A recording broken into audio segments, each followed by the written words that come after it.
For 6 months out of every year, Southwest Floridians need to be prepared for one of nature's most destructive forces, hurricanes. 2020 was the most active hurricane season on record, with 30 named storms and 13 hurricanes. 6 major hurricanes causing devastation, destruction, and death. Thankfully, Southwest Florida was spared the worst. But we know with every new day, every change in the forecast, that could change dramatically. Tonight, the Fox 4 weather team wants to make sure you're ready in case a hurricane does head our way this season. It's our mission to keep you safe, informed, and prepared for the storm.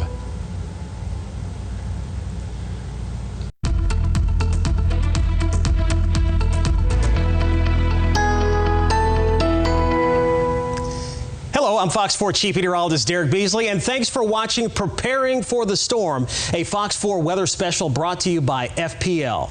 Following last year's Atlantic hurricane season, which was an active one, communities along the U.S. Gulf and Atlantic coasts are very storm weary. But thankfully, the National Oceanic and Atmospheric Administration, or NOAA, says that despite their predictions for another above normal Atlantic hurricane season, this year's won't rival the historic hurricanes from last season. But it still could be an active one with a 60% chance for an above average season. The outlook calls for 13 to 20 named storms, 6 to 10 hurricanes, 3 to 5 major hurricanes. Hurricanes are measured by category using the Saffir-Simpson wind scale.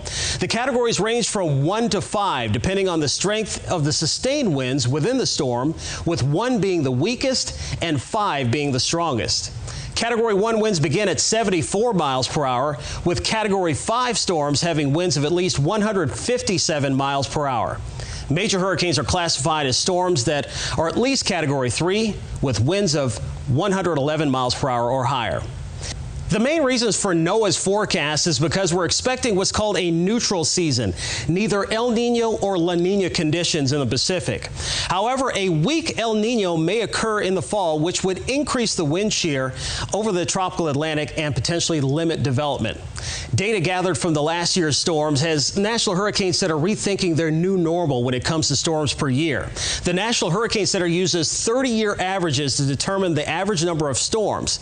And with the record-breaking season of 2020, the new normals from 1991 to 2020 have increased to 14 named storms, with 7 becoming hurricanes.